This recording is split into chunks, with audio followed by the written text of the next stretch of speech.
Hey, hey, happy Wednesday, everyone. Welcome. I am Meredith. I'm here with our message for the 3rd of December, 2025. We've got the sun in Sagittarius, the moon in Taurus. We have our retrogrades going on. We've got Wild Reflections Tarot on the tarot table today. And we're tuning into the energy atmosphere to see what's on offer to us, how many blessings and gifts are coming our way, how we're interacting with them. Our first card is Knight of Pentacles. I think this is the 3rd day in a row we've seen this particular night. Incoming messages, when you see knights, messages are, they move energy between cards. So this one's coming out of the ether. So a message from the universe.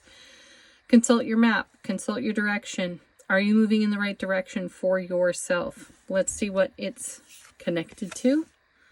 The Wheel of Fortune, the Divine Delivery System. Okay. These two cards together are giving a very specific message at the moment. And what I'm feeling here is that we may not be seeing the forest for the trees. Or some of us may be caught there anyhow. And we're looking at a map. We're trying to ascertain, or we are ascertaining, if we are on target. And the feeling is that perhaps we don't know for sure. And here's the Wheel of Fortune, the Divine Delivery System, keeping us in harmony with all that we're destined for. So trust the process you're in, because you may not necessarily have evidence, though you're most likely sensing positive evidence. Okay, let's see what comes next. Yeah, more harmony. Here's the Justice card. The scales of justice are balanced in your favor. Harmonized in your favor. My sense here of our first 3 cards is there's a lot going on behind the scenes that you don't necessarily have much evidence for, and you have to take it on faith. Now, I think in Monday's reading we had the Star card, and this is where our courage and our strength is really important when it comes to faith, because when we don't have evidence, we need to turn to our faith for whatever is in evolution and trust the Divine Delivery System here in the Wheel of Fortune. Next we have 8 of Wands. I believe this is the 3rd day, like the Knight of Pentacles. 3rd day in a row with this card showing up. So there's incoming information. It's in 8. It's the number of the self.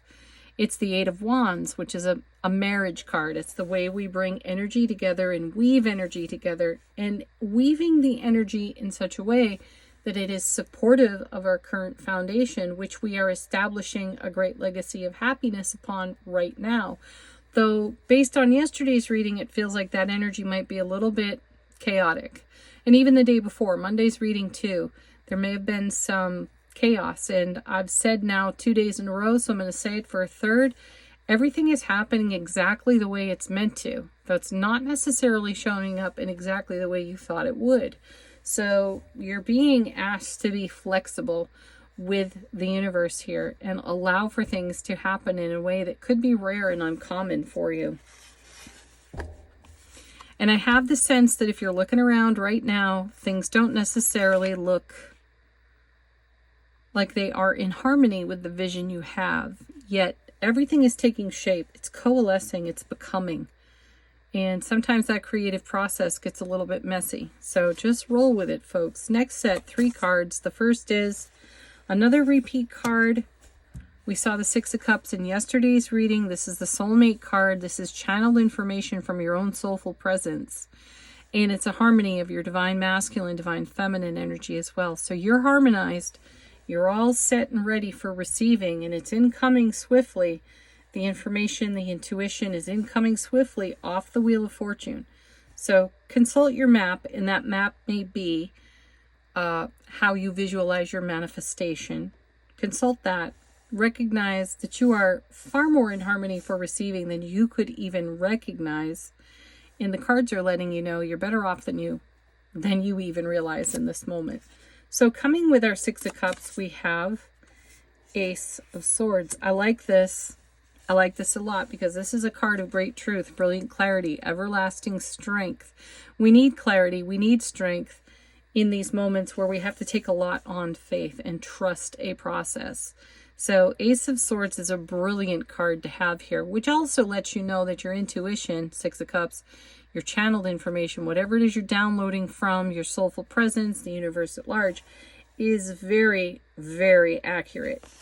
And then we have, look at this, back again, the Eight of Cups. Now, we've been talking about this week because the Eight of Cups was in Monday's reading, and we have quite an influence in the now of eclipse season manifestation. And you have to look back to the most recent eclipses, go back 6 to 18 months from there, and take a look at your eclipse journals, if you kept any, for what you set in motion, because that is in evolution in the now, and it's coming off the Wheel of Fortune.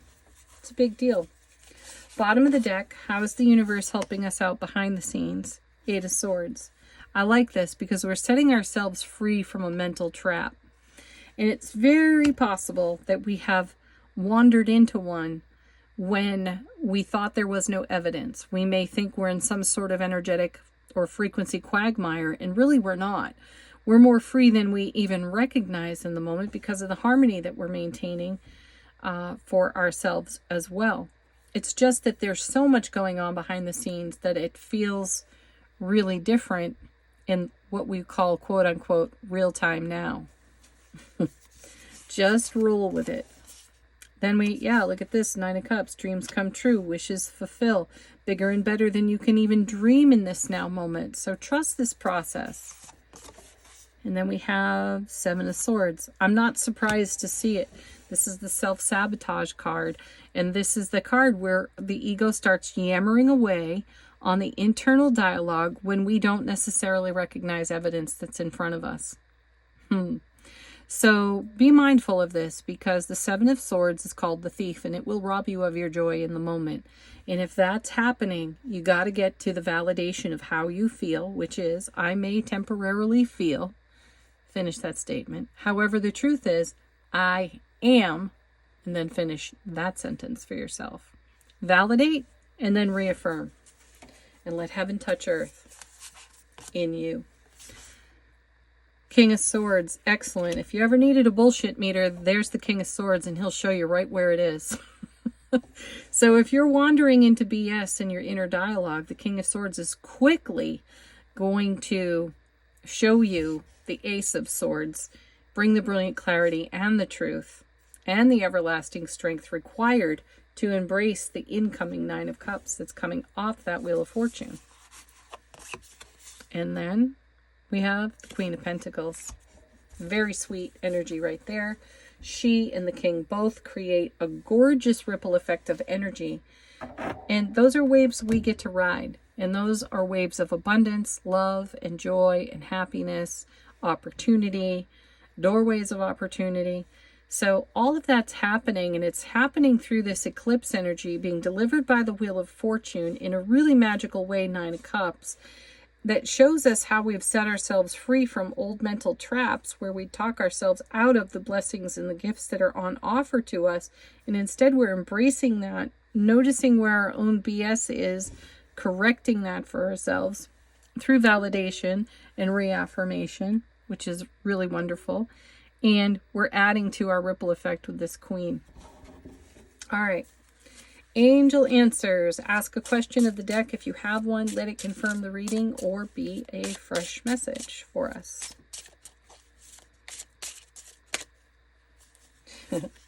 I like this, especially when you see the Seven of Swords. If you believe, what do you believe? Is it in support of what you're up to now? Is it current? If it's not, make adjustments. Improving health. And we're just going to call that well-being. Improving well-being.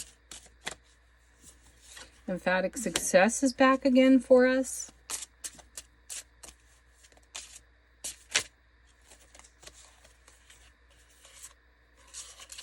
We have reconsider, most especially if you're having a Seven of Swords moment, robbing yourself of your own joy with ego speak. Reconsider that.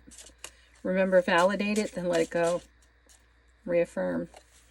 Most especially, remain positive. Absolutely. Final word on our reading today, folks, from angels and ancestors. How is our soulful presence informing our waking consciousness?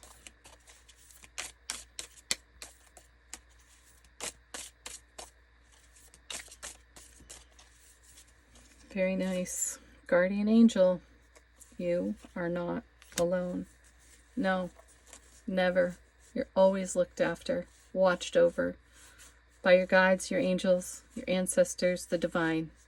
Lean into them if necessary. Have the best Wednesday ever. Peak of the week, folks. Peace, love. Namaste. Thank you for being here as always.